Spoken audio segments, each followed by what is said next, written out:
Chapter 7. The Journey to the Great Oz. They were obliged to camp out that night under a large tree in the forest, for there were no houses near. The tree made a good, thick covering to protect them from the dew, and the Tin Woodman chopped a great pile of wood with his axe, and Dorothy built a splendid fire that warmed her and made her feel less lonely. She and Toto ate the last of their bread, and now she did not know what they would do for breakfast. "If you wish," said the lion, "I will go into the forest and kill a deer for you. You can roast it by the fire, since your tastes are so peculiar that you prefer cooked food, and then you will have a very good breakfast." "Don't. Please don't," begged the Tin Woodman. "I should certainly weep if you killed a poor deer, and then my jaws would rust again." But the lion went away into the forest and found his own supper, and no one ever knew what it was, for he didn't mention it. And the Scarecrow found a tree full of nuts and filled Dorothy's basket with them, so that she would not be hungry for a long time. She thought this was very kind and thoughtful of the Scarecrow, but she laughed heartily at the awkward way in which the poor creature picked up the nuts. His padded hands were so clumsy and the nuts were so small that he dropped almost as many as he put in the basket. But the Scarecrow did not mind how long it took him to fill the basket, for it enabled him to keep away from the fire, as he feared a spark might get into his straw and burn him up. So he kept a good distance away from the flames, and only came near to cover Dorothy with dry leaves when she lay down to sleep. These kept her very snug and warm, and she slept soundly until morning. When it was daylight, the girl bathed her face in a little rippling brook, and soon after they all started toward the Emerald City. This was to be an eventful day for the travelers. They had hardly been walking an hour when they saw before them a great ditch that crossed the road and divided the forest as far as they could see on either side.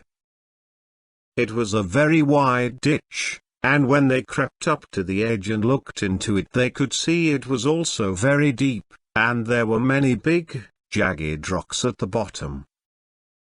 The sides were so steep that none of them could climb down, and for a moment it seemed that their journey must end. "What shall we do?" asked Dorothy despairingly. "I haven't the faintest idea," said the Tin Woodman, and the lion shook his shaggy mane and looked thoughtful. But the Scarecrow said, "We cannot fly, that is certain. Neither can we climb down into this great ditch. Therefore, if we cannot jump over it, we must stop where we are." "I think I could jump over it," said the Cowardly Lion, after measuring the distance carefully in his mind. "Then we are all right," answered the Scarecrow, "for you can carry us all over on your back, one at a time." "Well, I'll try it," said the lion. "Who will go first?"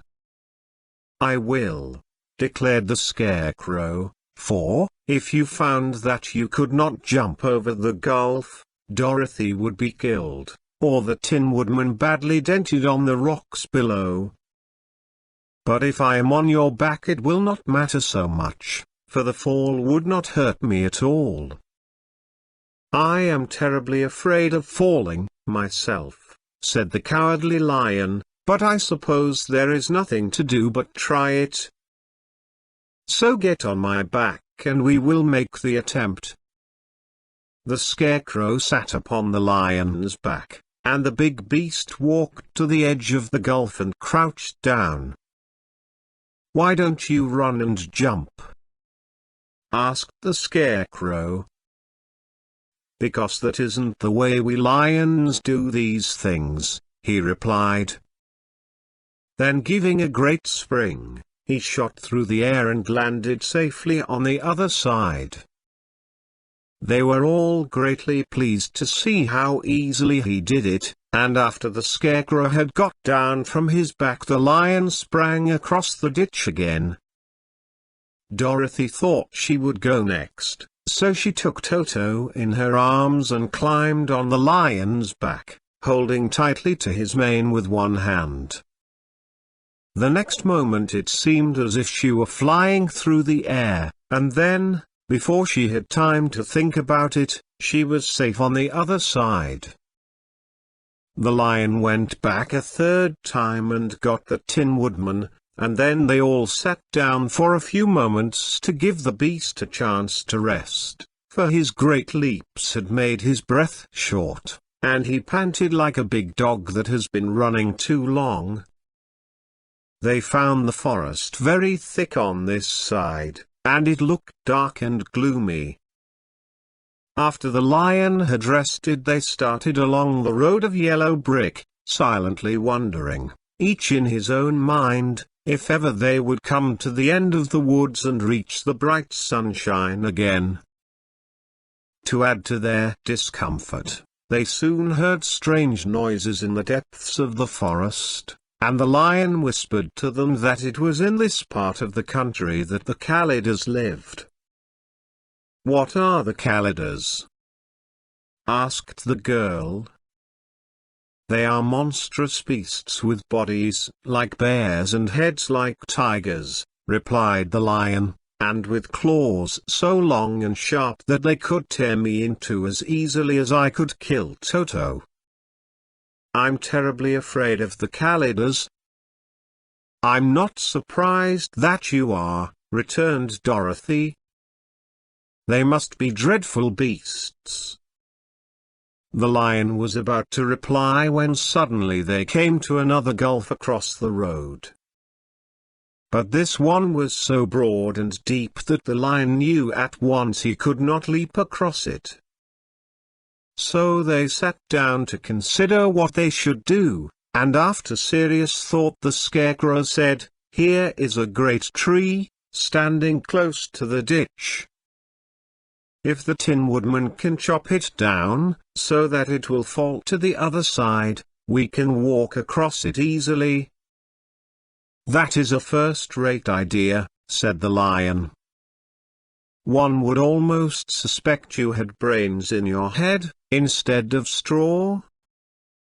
The woodman set to work at once, and so sharp was his axe that the tree was soon chopped nearly through. Then the lion put his strong front legs against the tree and pushed with all his might, and slowly the big tree tipped and fell with a crash across the ditch, with its top branches on the other side. They had just started to cross this queer bridge when a sharp growl made them all look up, and to their horror they saw running toward them two great beasts with bodies like bears and heads like tigers. "They are the Kalidahs," said the cowardly lion, beginning to tremble. "Quick!" cried the Scarecrow. "Let us cross over." So Dorothy went first, holding Toto in her arms, the Tin Woodman followed, and the Scarecrow came next. The lion, although he was certainly afraid, turned to face the Kalidahs, and then he gave so loud and terrible a roar that Dorothy screamed and the Scarecrow fell over backward, while even the fierce beasts stopped short and looked at him in surprise.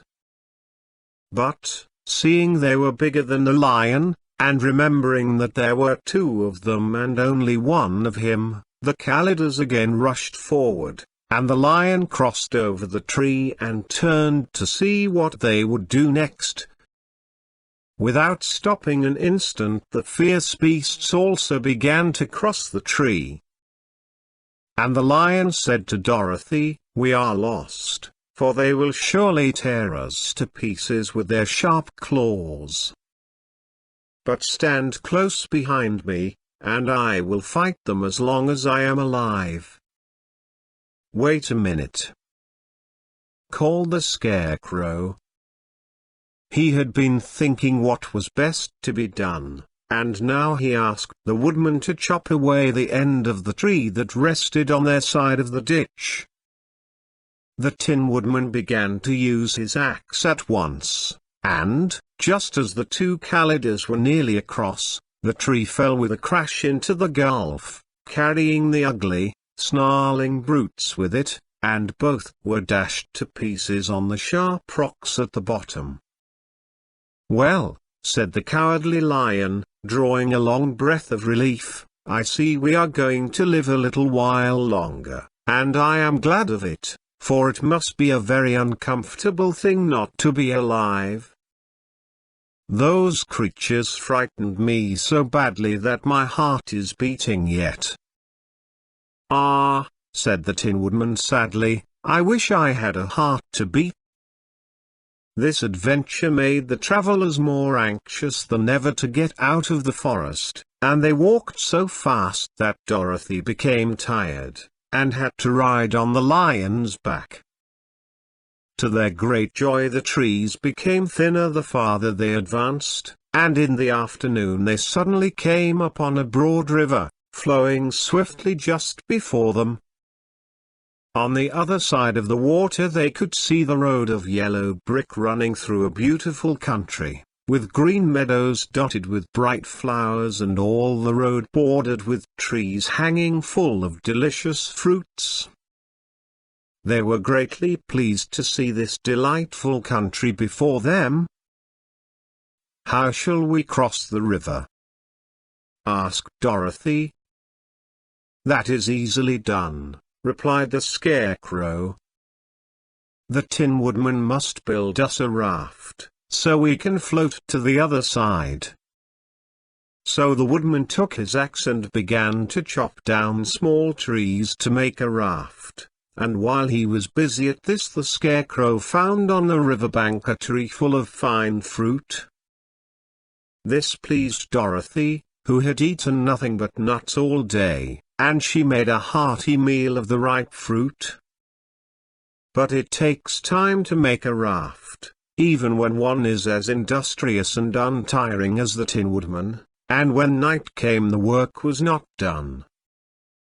So they found a cozy place under the trees where they slept well until the morning, and Dorothy dreamed of the Emerald City, and of the good Wizard Oz, who would soon send her back to her own home again.